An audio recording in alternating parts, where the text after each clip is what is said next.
और भाजपा का जो सांप्रदायिक मनसूबा है उसको ध्वस्त करने की जो शुरुआत बिहार से हुई है, पूरे देश में इस मुद्दा को हम ले जाएंगे। हम लोग काम करके हम और हमारे महागठबंधन के नेता और कार्यकर्ता सब जमीन पर दिखाई देंगे।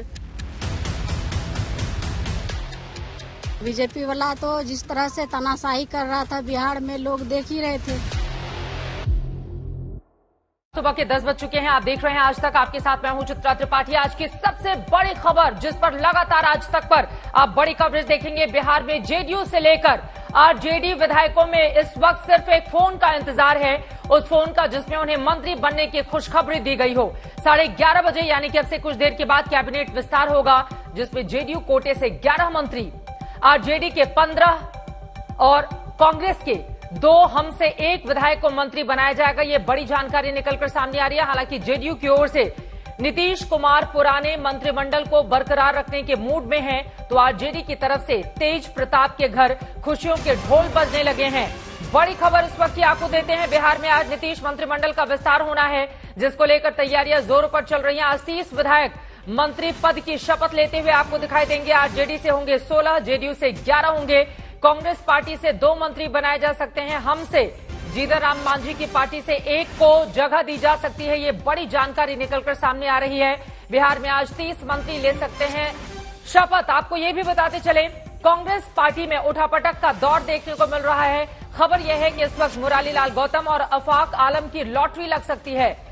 हम की तरफ से संतोष गांधी का नाम करीब पक्का बताया जा रहा है। 30 विधायक कौन कौन से नाम हो सकते हैं, देखिए जेडीयू कोटे से, और ये अलग अलग चेहरे भी आपको दिखा रहे हैं। आज कैबिनेट विस्तार होने जा रहा है और जिस तरह से भारतीय जनता पार्टी को मात देकर आरजेडी के साथ सरकार बनाई है नीतीश कुमार ने, उसके बाद सबकी निगाहें इस बात पर टिकी हुई हैं कि आज के इस नए मंत्रिमंडल के जरिए जातियों को साध कर दरअसल 2024 के लिए क्या बड़ा संदेश नीतीश बाबू और तेजस्वी यादव की ओर से देने की कोशिश की जाएगी। नीतीश की सरकार में कितने मंत्री हो सकते हैं, ये आपको हम दिखा रहे हैं। तेजस्वी यादव की पार्टी आरजेडी से 16 मंत्री बनाए जा सकते हैं, जेडीयू की ओर से 11 हो सकते हैं, कांग्रेस पार्टी की ओर से 2 हो सकते हैं, अन्य के खाते में 1 निर्दलीय को मंत्री पद दिया जा सकता है, जबकि हम, जो कि जीतन राम मांझी की पार्टी है, उससे भी 1 मंत्री बनाया जा सकता है। तो ये 30 मंत्रियों का नाम करीब तय हो चुका है। सभी को कल रात में फोन भी जा चुका है। हालांकि खोलकर अभी कोई इस बारे में बोलने के लिए तैयार नहीं है, लेकिन अंदर खाने मन में लड्डू फूटते हुए उन तमाम विधायकों के जिनको फोन कॉल जा चुका है। बिहार में शपथ से पहले वहीं बीजेपी ने आरोपों का मोर्चा खोल दिया है। आज शाम बीजेपी कोर कमेटी की बैठक होने जा रही है, तो केंद्रीय मंत्री गिरिराज सिंह ने महागठबंधन को घेर लिया है।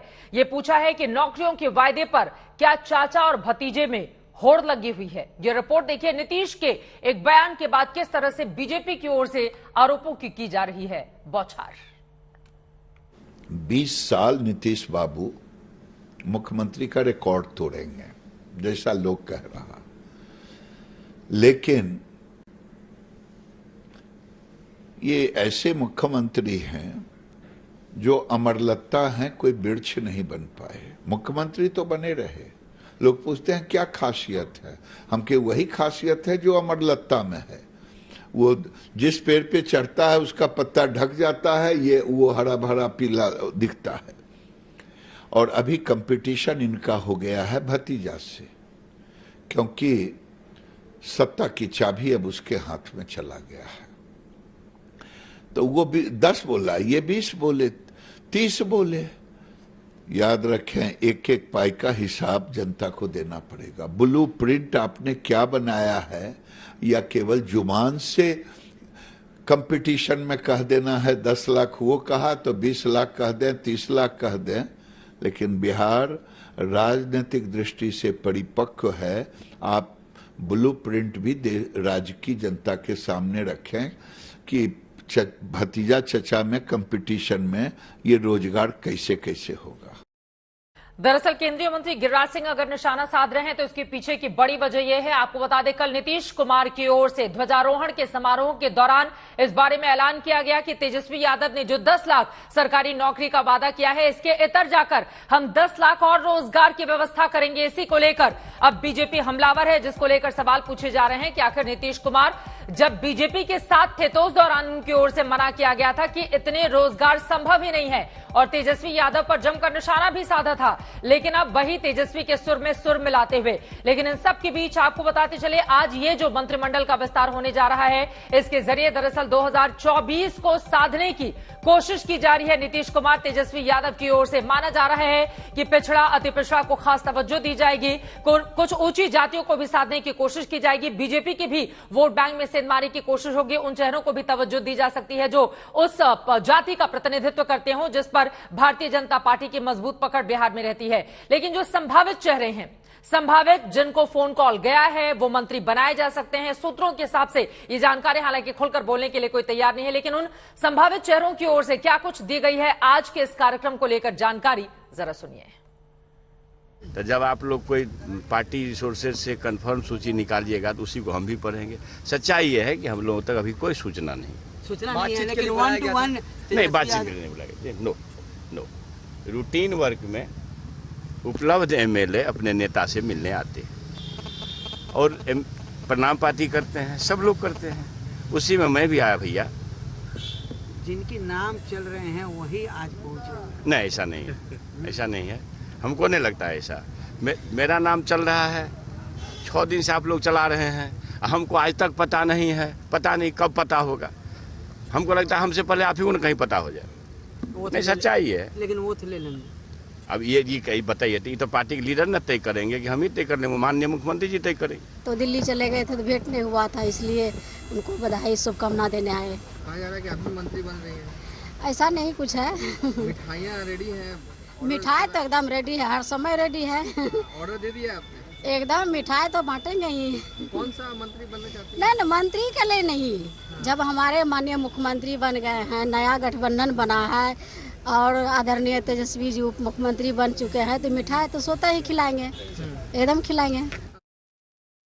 इन मंत्रियों के पास अगर फोन आ चुका है तब तो ठीक है, लेकिन जरा सोचिए जिन लोगों के पास फोन अभी नहीं आए होंगे, पत्रकार उनसे जाकर सवाल पूछते हैं तो फिर वो लोग भी फोन के इंतजार में हैं। लेकिन माना ये जा रहा है कि सभी लोगों को फोन कॉल जा चुका है। बस कुछ ही देर में तमाम जो नेता हैं, विधायक है, वो पहुंचने शुरू हो जाएंगे। 11:30 बजे ये बड़ा विस्तार जिसके जरिए 2024 साधने की कोशिश नीतीश कुमार की ओर से की जाएगी। और इसी पर बातचीत करने के लिए खास मेहमान हमारे साथ जुड़ चुके हैं भारतीय जनता पार्टी के प्रवक्ता बिहार के इस वक्त हमारे साथ प्रेम रंजन पटेल जी हैं। आपका स्वागत करते हुए मेरा सीधा से सवाल है, माना जा रहा है 24 पर है नजर नीतीश कुमार की और आज उसकी झलक आज के इस मंत्रिमंडल विस्तार के जरिए दिखाई दे जाएगी जब ये नई सरकार शपथ लेते हुए नजर आएगी।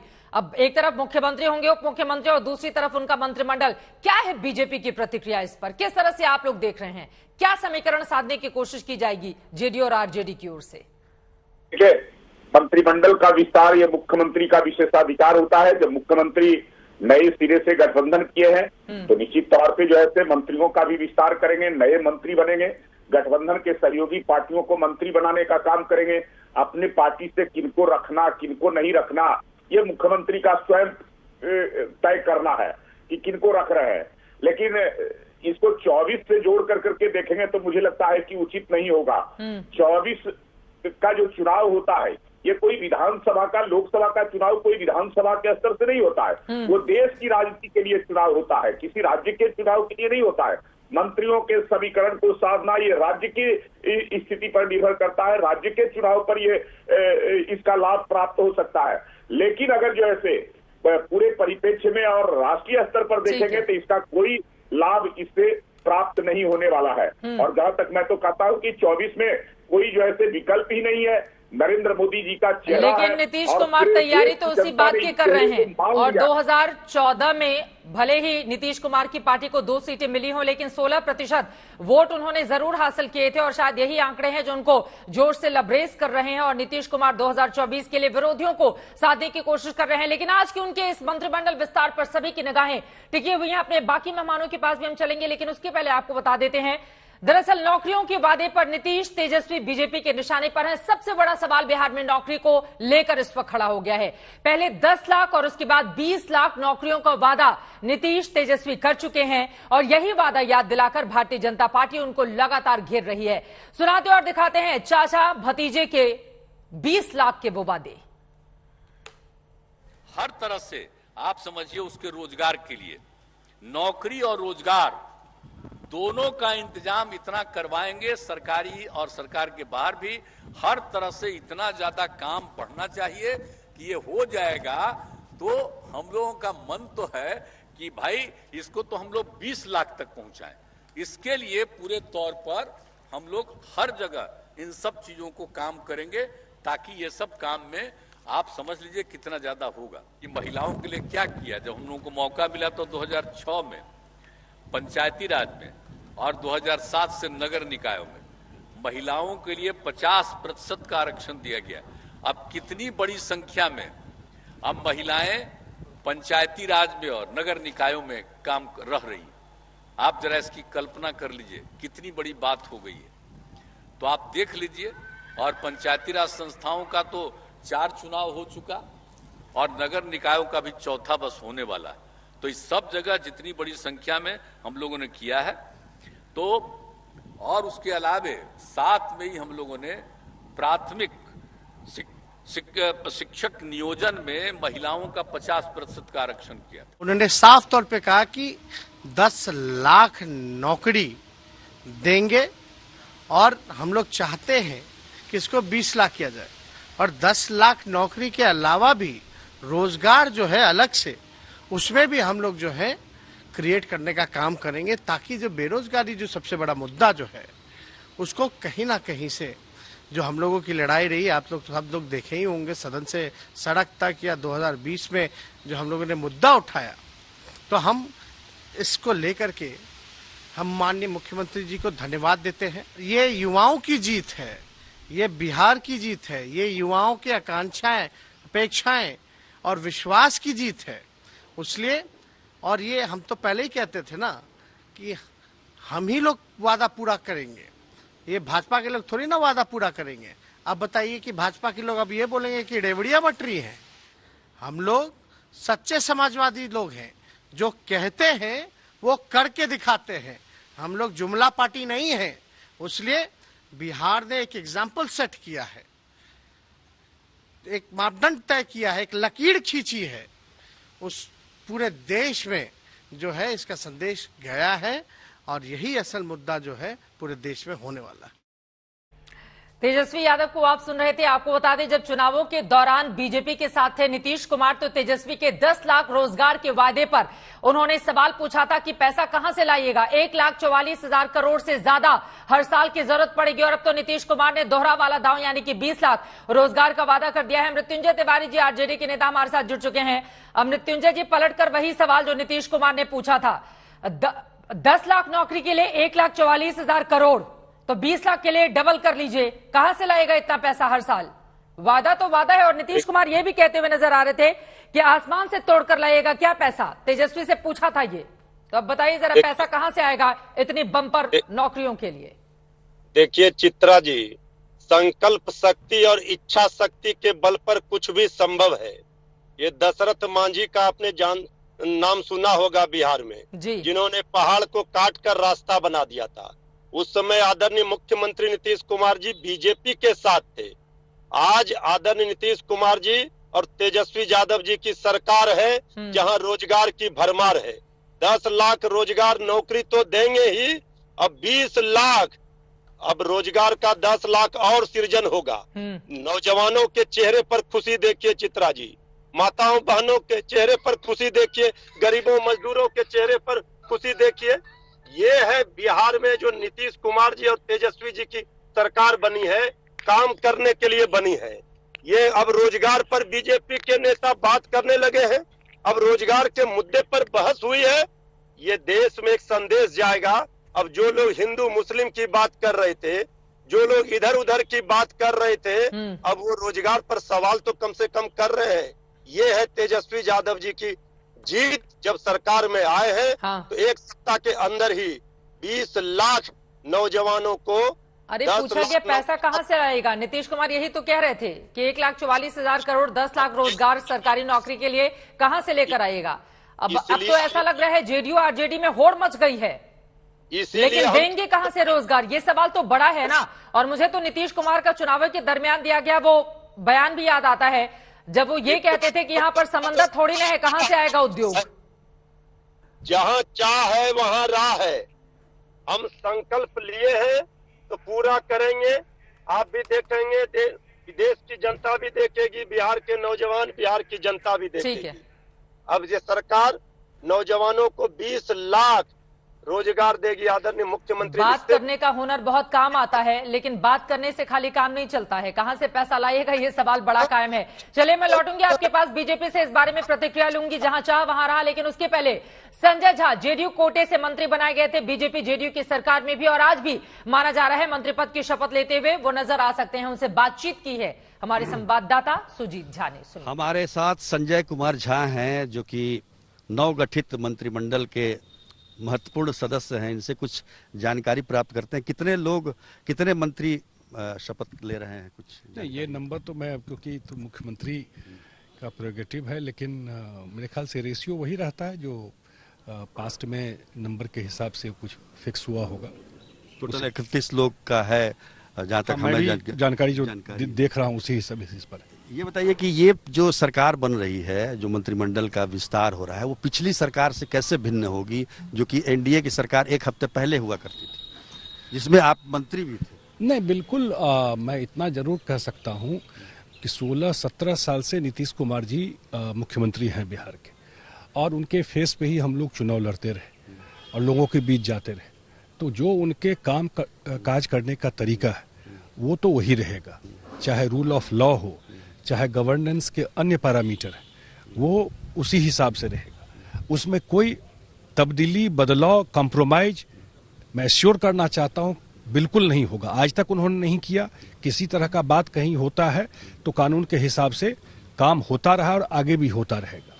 और निश्चित रूप से कुछ युवा लोग हैं तो ज़्यादा एनर्जी के साथ जो डेवलपमेंट का काम है। कल ही मुख्यमंत्री जी ने इंडिपेंडेंस डे पे घोषणा किया है कि 10 लाख जॉब का बात है। तो आने वाले समय में 3.5 साल लगभग बचा हुआ है इस सरकार का। तो उसमें जो बचा हुआ टेन्योर है, उसमें जो प्रॉमिस हम लोगों ने चुनाव के समय किया, हर खेत सिंचाई से लेके अन्य चीज, और जो जॉब का है, इस सारे चीज को हम लोग फुलफिल करेंगे। जहाँ तक आपने प्रॉमिस किया है, तो आपने 19 लाख रोजगार अपनी तरफ से किया था, याद होगा आपको, और 10 लाख जॉब ये हो गया ये इतना। उस समय की बात करें तो मुख्यमंत्री कहा करते थे पैसे कहाँ से आएंगे, तो कैसे मैनेज करेंगे? 10 लाख नौकरी कैसे देंगे, क्या करेंगे? 1.5 साल में जब आप लोगों ने कुछ नई नौकरी दी, तो आगे 3.5 साल में कैसे? नहीं, 1.5 साल में भी हम लोगों ने नौकरी दिया है। चाहे शिक्षक में हो, जिस डिपार्टमेंट को मैं उस समय देखता था, उसमें बहुत सारे इंजीनियरों की बहाली हुई है, ऑलरेडी फील्ड में काम कर रहे हैं। बीपीएससी ने रिक्रूटमेंट का प्रोसेस से बहुत सारे लोगों का बहाली, अभी आप देखिए जब यूनिवर्सिटी में प्रोफेसर वगैरह का इंटरव्यू चल रहा है। तो जो इस टाइप का जो सरकार में जॉब है, या उनको उस लायक बनाना कि वो रोजगार कर सके, ये तो कंबाइंड करके ही सारा चीज होता है। तो वो बिल्कुल यूथ के लिए जॉब अपॉर्चुनिटी भी क्रिएट करना, जॉब भी प्रोवाइड करना, ये सारा आपको दिखाई पड़ेगा आने वाले टाइम में। वो फोकस्ड होकर के उस पर और काम होगा। हमारे कहने का मतलब कि सरकार के पास उसका संसाधन कहाँ से, मतलब पैसे, जहाँ तक वेतन तो देना पड़ेगा ना, वो कहाँ से ला पाएगी सरकार? क्योंकि मुख्यमंत्री खुद उस समय कह रहे थे कि भाई इतना संभव नहीं है, तो कोई एक्स्ट्रा कुछ करना पड़ेगा ना, पैसे की आमदनी हो सरकार को, ताकि आप वेतन दे सके। निश्चित रूप से सरकार का एक इस पर ब्लूप्रिंट होगा, और उस हिसाब से काम। ऑब्वियसली जब आप जॉब देते हैं तो आपको तनख्वाह भी देते हैं। आज सरकार में अभी कभी ऐसी स्थिति नहीं हुई कि जो लोग नौकरी कर रहे हैं उनको तनख्वाह न मिली हो टाइम पे तनख्वाह मिलता ही है। और सरकार बिहार ये जो 16-17 साल में प्रोग्रेस किया है, तो अपने इंटरनल संसाधन से ही लार्जली किया है। कितना सपोर्ट केंद्र से होता है वो पब्लिक डोमेन में, वो तो हम लोग देखते रहे कितना सपोर्ट। डबल इंजन की सरकार का कोई फायदा नहीं हुआ। नहीं, मैं और अभी सिंगल इंजन सरकार का कोई नुकसान नहीं। डबल सिंगल की बात नहीं कर रहा हूँ। सेट पैटर्न भी है, उसके बेसिस पर स्टेट को मिलता है, तो उस पर तो कोई कोई कृपा वाली बात नहीं ना होती है। जब फेडरल स्ट्रक्चर है देश में, तो हर एक स्टेट का अपना एक शेयर होता है, उसी के बेसिस पर काम होता है। तो उसके बेसिस पर या उसको शेयर मिलता है, वो तो एक बात है। लेकिन सरकार कहाँ से कहाँ बजट गया, 24,000 करोड़ बजट आज 2 लाख करोड़ से ज्यादा का बजट हो गया। तो संसाधन बढ़ा ना, तो और उसको जनरेट किया जाएगा इसी। सवाल एक होता है एलाइज का भी, स्वभाव का भी। आप तो पहले भी काम कर चुके हैं आरजेडी के साथ, फिर करने जा रहे हैं। आप जिस वजह से गठबंधन टूटा था वो वजह भी आज भी मौजूद है। तो ऐसे में सरकार को कितना अस्थायी माना जाए, क्या लगता है? मतलब सरकार कार्यकाल पूरा कर लेगी? बिल्कुल कार्यकाल पूरा करेगी। और मैं इतना जरूर कह सकता हूं कि नीतीश कुमार जी जो हम लोगों ने प्रॉमिस किया है लोगों को, जो भी गवर्नेंस के मामले में, दो चीज मैं बड़ा स्पष्ट बता देता हूं। एक कि ये नहीं होगा कि कुछ लोगों की सरकार है। इन्होंने इंश्योर किया कि एक बिहारीपन का फीलिंग लाया। हर एक कम्युनिटी, हर एक समाज को लगा कि मेरा स्टेक इस सरकार में है, उस पर कोई कंप्रोमाइज नहीं रहेगा। बिहार के लोग चाहे बिहार में है चाहे बिहार के बाहर है, सबके लिए ये सरकार काम करती रही है और वही रहेगा। दूसरा, रूल ऑफ लॉ, उस पर आज तक 1% कंप्रोमाइज नहीं किया। कोई घटना हो सकती है, वो नहीं कोई डिनाई कर सकता, नहीं हो सकती है, लेकिन घटना होने के बाद कानून के हिसाब से काम होगा। ये time and again Nitish Kumar ji ने प्रूव किया है और आगे भी उसी हिसाब से जब भी कोई घटना होगी तो कोई भी प्रोटेक्शन कहीं से पॉलिटिकल सरकार से मिलेगा, वो संभव नहीं। मंत्रिमंडल का जो विस्तार हो रहा है, जो गठन हो रहा है, उसके जरिए क्या जनता ये एहसास कर पाएगी कि सभी धर्म जाति के लोगों का प्रतिनिधित्व है? हाँ, लगभग तो उस हिसाब से हर एक धर्म जाति, हाँ, जब हर एक समय जब होता है तो लोग धर्म, जाति, रीजन, क्षेत्र सबको ध्यान में रख करके ये किया जाता है। सिर्फ 1 घंटे का और इंतजार। आज सुबह 11:30 बजे होगा नीतीश कैबिनेट का विस्तार, जिसको लेकर तैयारियां जोरों पर हैं। बिहार सरकार में 30 नए मंत्री शपथ लेंगे। इस वक्त की ये बड़ी जानकारी निकलकर सामने आ रही है। बिहार की महागठबंधन सरकार में जेडीयू की ओर से 11 होंगे, आरजेडी के 16 विधायक मंत्री बनाए जा सकते हैं। कांग्रेस पार्टी से माना जा रहा है 3 हो सकते हैं। हालांकि अभी कश्मकश जारी है कि 2 या 3, इसको लेकर थोड़ा सा पेंच फंसा हुआ है। हमसे 1 मंत्री जबकि 1 निर्दलीय को भी मंत्री बनाए जाने की खबर है। वहीं तेजस्वी यादव के भाई तेज प्रताप यादव को भी मिलेगा मंत्री पद। आपको याद होगा पिछली सरकार में भी मंत्री उनको बनाया गया था। कांग्रेस से वहीं 2 और मांझी की पार्टी से 1 मंत्री होंगे। इस वक्त ये बड़ी जानकारी निकलकर सामने आ रही है। बिहार के संभावित मंत्री कौन कौन से हो सकते हैं आरजेडी खेमे के, उन तमाम नामों का हम यहां पर जिक्र कर रहे हैं। शमीम अहमद, जितेंद्र राय, ये तमाम वो नाम है जिनको मंत्री बनाया जा सकता है। तेज प्रताप यादव, सुरेंद्र यादव, चंद्रशेखर, ये मंत्री पद लेते हुए कुछ ही देर के बाद आपको नजर आएंगे। कुमार सर्वजीत, कार्तिकेय शर्मा, शहनवाज, एक तरफ शहनवाज हुसैन बीजेपी जेडीयू सरकार में मंत्री थे, तो वहीं दूसरी तरफ आरजेडी से भी शहनवाज नाम के एक व्यक्ति को आज मंत्री पद की शपथ लेते हुए विधायक को आप देखेंगे। सुजीत झा हमारे संवाददाता जुड़ चुके हैं ज्यादा जानकारी के साथ। सुजीत ने अभी आपने देखा किस तरह से तमाम विधायकों से बातचीत भी की जो मंत्री पद की शपथ लेते हुए आपको नजर आएंगे। सुजीत, क्या तैयारियां हैं? राजभवन कितने देर में ये तमाम नेता पहुंचने शुरू हो जाएंगे? क्या बड़ी जानकारी और फाइनल आंकड़ा क्या सामने आ पाया है कि किसके कोटे से कितने मंत्री आज बनाए जाने हैं? सुजीत, देखिए चित्रा, अभी हम मौजूद हैं राजभवन के बाहर ही। आप यहाँ का नज़ारा देख सकती हैं। लोगों का आने का सिलसिला जारी है, विधायक पहुंचने शुरू हो गए हैं और बहुत सारे जो मंत्री पद के दावेदार हैं वो तो अपने परिवार के साथ यहाँ पर पहुंच रहे हैं।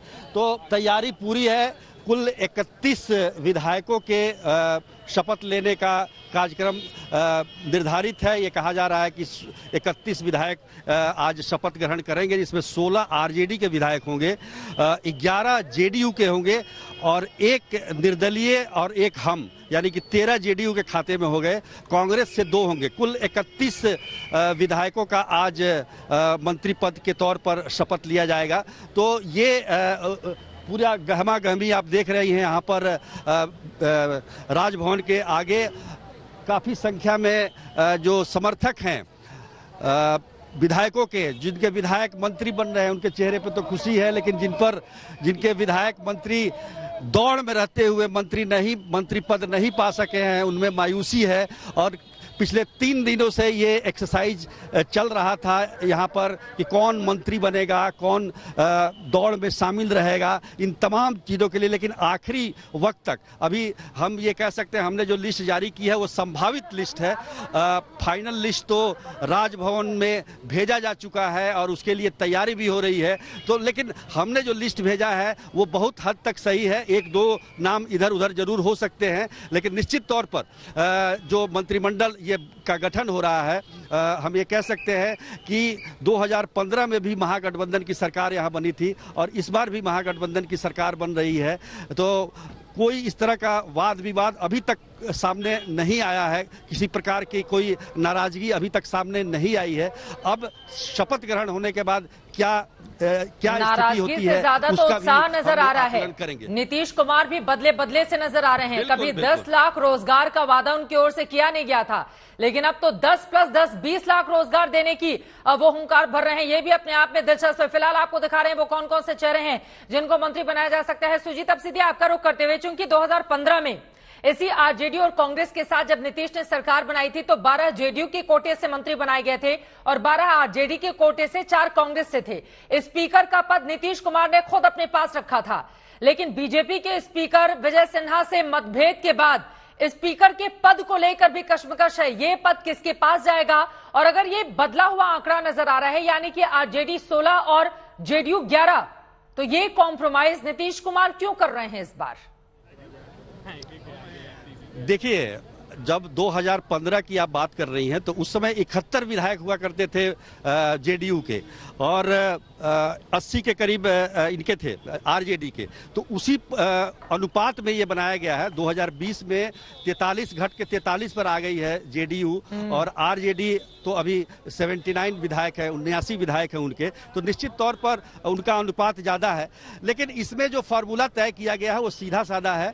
2020 के चुनाव के आधार पर, उसके परिणाम के आधार पर जो बीजेपी के खाते में जो मंत्री पद थे वो सारे मंत्री पद चले गए हैं आरजेडी और कांग्रेस के खाते में, और जेडीयू के पास जितने सीटें थी, जितने मंत्री थे, वो जेडीयू के हिस्से में आ गए हैं। दूसरी बात यह भी है कि विभाग के बंटवारे की बात भी जो एनडीए की सरकार थी 2020 की, उसी आधार पर किया गया है कि जो विभाग जेडीयू के पास थे वो जेडीयू के पास ही रहेंगे और जो विभाग बीजेपी के पास थे वो आरजेडी और कांग्रेस में बटेंगे। तो इस प्रकार का फॉर्मूला तय किया गया है। जहां तक आपको याद होगा कि 2015 में जो लोकसभा के माफ कीजिएगा विधानसभा के जो अध्यक्ष थे वो जेडीयू के थे, क्योंकि उस समय संख्या भी ज्यादा थी, 71 थी। लेकिन 2020 में चूंकि बीजेपी की संख्या, विधायकों की संख्या ज्यादा थी, इसलिए बीजेपी का वो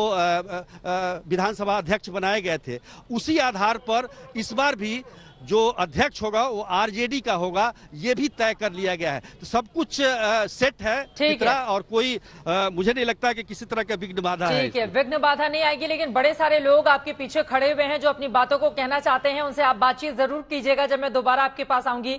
लेकिन उसके पहले आरजेडी के राज्यसभा सांसद मनोज कुमार झा की ओर से आज के इस मंत्रिमंडल विस्तार को लेकर क्या दी गई है जानकारी, सुनिए। देखिए, 2024 ये जो पूरा महागठबंधन में फिर नीतीश जी आया है, तो 24 का नक्शा तो काफी हद तक साफ है। जब भाजपा को तो यहाँ 1 या 2 सीट के लिए स्ट्रगल करना पड़ेगा और उनकी चिंता हम समझ सकते हैं, क्योंकि उन्हें पता है कि इसका मतलब क्या होगा चुनाव के गणित में। देखिए, 2024 को भी दिमाग में रख के इस कैबिनेट की कल्पना की गई है। देखिए, जब कोई भी पॉलिटिकल पार्टी, जिंदा political party, alive political party cabinet expansion cabinet form करती है तो जाहिर है लोगों के सरोकार सर्वोपरि होते हैं और अपनी पॉलिटिकल कैपिटल कैसे बढ़े उसकी भी चिंता होती है, और उन दोनों की परिणति आप कैबिनेट में देखेंगे। मनोज झा कह रहे हैं कि कोई भी जिंदा अगर पार्टी होती है तो वो आगे की योजनाओं को ध्यान में रखते हुए चलती है। 2024 भी उनकी नजर में है और इसी के साथ ही वो इस बारे में दावा करते हुए कि एक अच्छा कैबिनेट विस्तार आप देखेंगे। इन सबके बीच एक बड़ी खबर आ रही है बिहार से, सीधे उसका हम रुख कर लेते हैं। जेल में बंद पूर्व सांसद बाहुबली आनंद मोहन को लेकर सियासत बिहार की तेज हो गई है। दरअसल 12 अगस्त को पेशी के बाद उन्होंने पटना में अपने परिवार वालों से मुलाकात की थी। वो तस्वीरें सामने आने के बाद बीजेपी ने गंभीर सवाल उठा दिए हैं। मंत्रिमंडल विस्तार से पहले बीजेपी ने, आप देखिए इन तस्वीरों को, इसी को लेकर भारतीय जनता पार्टी सवाल पूछ रही है कि बाहुबली अब खुलेआम घूमेंगे। जेल में बंद पूर्व सांसद बाहुबली आनंद मोहन को लेकर यह सियासत अब गर्मा गई है। 12 अगस्त को पेशी के बाद, जब पेशी के बाद उनको ले जाया गया तो अपने परिवार वालों से उन्होंने मुलाकात की, लेकिन तस्वीरें किस तरह की सामने आई हैं जरा सोचिए।